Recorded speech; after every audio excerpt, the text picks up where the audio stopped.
dans le cadre du projet BRT, avec l'audit sur le contrôle de la gestion de l'Agence nationale d'insertion et développement agricole, ANIDA, l'audit sur le contrôle de la gestion de l'ANPEJ, l'audit bi nga xam ne moo porté sur les licences de pêche, sur le programme PUMA, sur le programme PUDC yi nga xam ne nag inspection générale d'État moo ko def IGE boobu tam mën nañ ci citer les grands trains du Sénégal ak le fonds de développement des transports terrestres, le fonds d'entretien routier muy le FERA, les chemins de fer du Sénégal, les dépenses liées à la subvention du Fonds mondial de programme national de lutte contre le paludisme, l'audit du centre hospitalier Roi Baudouin de Guédiawaye, l'audit du programme d'appui au développement agricole et de l'entrepreneuriat rural yi nga xam ne ARCOP moo ko def ci marché public yi am na audit des marchés de l'Office des forages ruraux, l'Office des lacs et cours d'eau, la Société nationale des eaux du Sénégal SONES yooyu yëpp boo ko boole yi nga xam ne les inspections internes ci ministères yi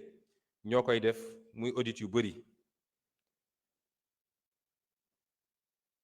yooyu boobu mën nañ ci lim yi nga xam ne moo jëm ci la situation administrative et budgétaire et financière du ministère des Sports, la situation de l'ex-ministère de la Jeunesse, de l'Emploi et de l'Entrepreneuriat, la gestion du secrétariat général de la Biennale des Arts, la gestion de l'édition 2023 du FESNAC, l'audit du personnel du ministère de l'Agriculture et de la Souveraineté alimentaire, le complexe agropole de Pal, les travaux de du hangar de l'avion présidentiel Léopold Sédar Senghor et l'audit sur le foncier. boo xoolee rapport yooyu yëpp dafa génnee ay irrégularités yu bëri mën naa ci lim l'inobservation des règles de fonctionnement des organes délibérants, la violation des principes budgétaires, le non-respect des règles de la comptabilité publique, la violation des règles relatives à la commande publique, le non-respect des procédures de recrutement des personnels, la violation des grilles salariales, l'octroi de subventions ou de dons à des personnalités politiques, l'utilisation des ressources pour des motifs sans rapport avec l'objet des entités concernées et les dépenses constitutives de gaspillage, l'utilisation de ressources pour une destination inconnue, l'acquisition de véhicules en violation de la réglementation. Sur le plan foncier, il a été relevé des transactions inacceptables sur des terrains ou immeubles appartenant à l'État. C'est le cas notamment, outre la cession de la résidence de fonction du président de l'Assemblée nationale, de la cession de l'assiette de la prison de Rebeuss qui a été vendue et pour laquelle un décret d'annulation de la vente a été pris, de l'assiette du tribunal de grande instance de Pikine-Guédiawaye de 2,8 hectares, dont une partie a été morcelée en 38 parcelles attribuées à des promoteurs, des immeubles cédés gratuitement, l'immeuble 6, Fan Résidence, avenue David Diop, l'ancienne direction de l'élevage, avenue Pasteur, pour 5000 m², l'immeuble 6 à la Villa Stel Mermoz,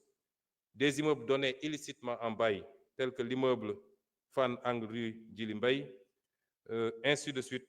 Si je commence à citer, on n'en sortira pas. C'est beaucoup d'immeubles en tout cas. Et pour tous ces immeubles cédés ou donnés en bail, je veux rassurer les Sénégalais que des procédures d'annulation des ventes ou de résiliation des contrats sont en cours.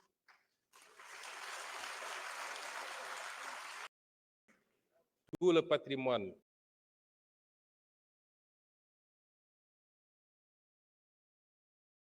immobilier et foncier bradé sera restitué sur instruction du président de la République. Ñu teg ko primature bi nga xam ne moo nekk di def la relecture des contrats et conventions passés sous le régime sortant et portant sur les marchés publics, les concessions minières et pétrogazières, les concessions de services et d'infrastructures, les commissions mines, pétrole et gaz, infrastructures, grands travaux, énergie, 4 commissions qui y travaillent. Et je peux dire que les premiers résultats renseignent à suffisance sur la place insoupçonnée et inacceptable qu'a occupé l'affairisme d'État dans la gestion de la chose publique et des intérêts stratégiques du pays durant ces 12 dernières années. Et ce chantier sera également livré dans les prochains jours au peuple sénégalais. c'est vous dire que l'audit des finances publiques benn audit bu ndaw la woon ci benn océan bu extraordinaire dans la gestion de la chose publique. Nous continuons ces opérations d'audit. Actuellement, il y a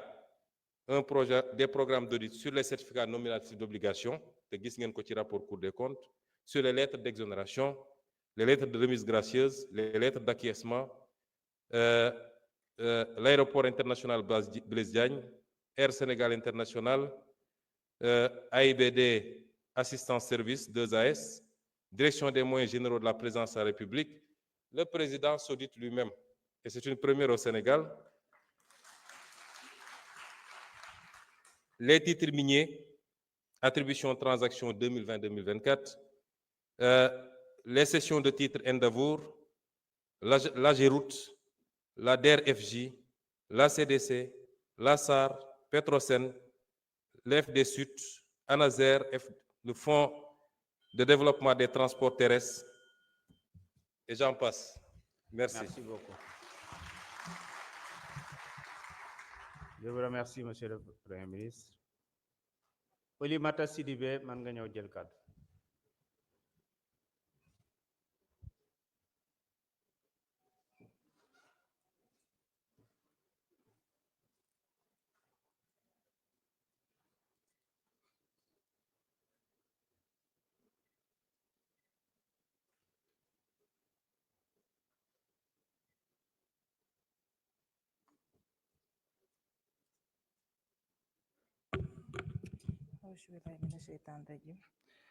Merci beaucoup, Président.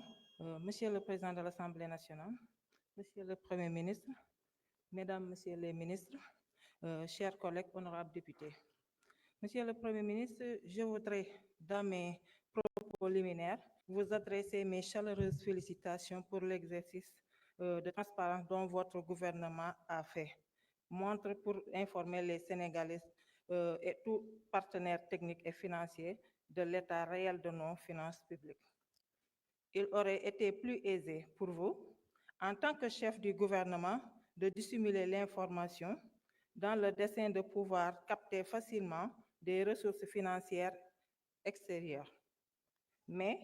vous avez préféré dire la vérité, toute la vérité et rien que la vérité. Monsieur le Premier ministre, l'objet de ma question porte essentiellement sur la réduction du train de vie de l'État. Suite à la publication du rapport d'audit de la Cour des comptes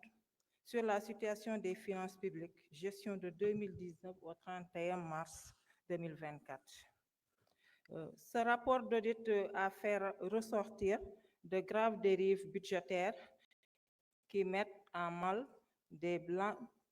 marges de manœuvre du gouvernement en ce qui concerne les dépenses de fonctionnement et d'investissement. Cette situation induit nécessairement un besoin de réaménagement budgétaire. Dans le souci d'apporter des réponses urgentes qui s'imposent, je voudrais savoir, Monsieur le Premier ministre, qu'est-ce que le gouvernement envisage comme mesure de réduction du train de vie de l'État pour faire face aux effets négatifs causés par ces dérives budgétaires? Donc, ma bantu ko ci wolof gannaaw bu ñu sante yàlla julli ci yonente bu tedd bi sallallahu alayhi wa sallam may sant samay ñaari waajur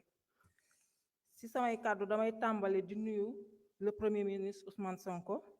waaye di ko féliciter ak ànd ak gouvernement bi nga xam ne mooy ministre yi mu àndal. Li tax ñu leen di beral nuyoo di leen féliciter ndax fan yi ñu génn gis nañu ne que ay rapport Cour des comptes yi nga xam ne def nañ ko fii tey monsieur le Premier ministre tey taxaw ne damay leeral lépp li nga xam ne gis nañ ko ci rapport yi te ànd ak gouvernement bi nga xam ne ñoo ko ci appuyé di ko jàppale ak yéen les députés ndax lim ñu jàngal mooy wax dëgg di dox ci dëgg ndax loolu la xam loolu ci loolu la juddoo ci loolu la xam tey ñi ngi ko wër tey ànd ak moom ñoom it xam dëgg di doxal dëgg ak yéen ñi nga xam ne dëgg rek a leen ñor kon ñu la ciy gërëm di la féliciter bu baax monsieur le Premier ministre di wax ne que temps yi passé Cour des comptes génne na rapport bi nga xam ne lu doy waar moo fa nekk tey nga décider bu la neexoon tey mu toog ne yor casquette Premier ministre am ne damay décider wax lu ma neex pour mën a capter attention ñi nga xam ne le monde extérieur dina mën a am ay fonds nu mu ko neexee te nu mu gën a yombee waaye dafa préféré jaar ci dëgg wax ak sénégalais dëgg nga xam ne tey lépp lu nga xam ne dañ koy dajale comme fonds dinañ ko teg fu ñu ko war a teg ndax loolu la ñu xam te loolu la ñu gëmloo sénégalais ci loolu ñoom loolu la ñuy doxal. tey samay waxtaan ma koy articuler si lan question bi mooy maanaam si réduction du train de vie de l'État. Monsieur le ministre ma lay laaj tey ban doxalin nga fas yéene andi gannaaw bi nga xam ne Cour des comptes tey génnee na li nga xam ne njombe yi nga xam ne ñi nga xam ne ñooñu lañ fi wute njombe yooyu nga xam ne def nañ ko fi ba nga xam ne andi na benn jaxasoo bi nga xam ne gëm naa ne loolu di ngeen si andi solution ndax benn gouvernement bi nga xam ne ils sont capables de faire de n'importe quoi pour tey sénégalais nekk dans de bonnes conditions de vie. Donc di la laaj yan coppite nga fas yéene andi bi nga xam ne di ngeen andi réduire train de vie de l'État pour que sénégalais mën a ci seen bopp si réew mi jërëleen jëf. Monsieur le Premier ministre mën nga jël kàddu indi sa tontu.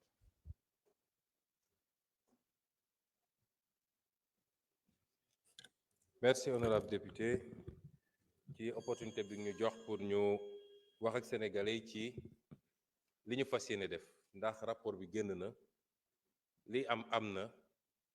yàqute bi xóot na jéggi na dayoo waaye nañ dañoo gëm ni peuple sénégalais am na les ressources et les moyens de dépasser rapidement cette situation nekkuñu fii pour di jooytoog di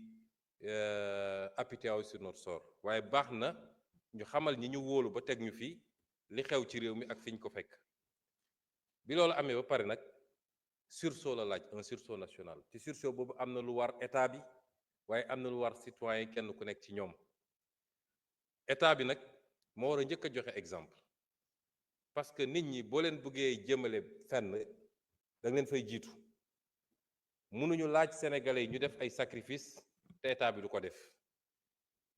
yan sacrifice la état bëgg a def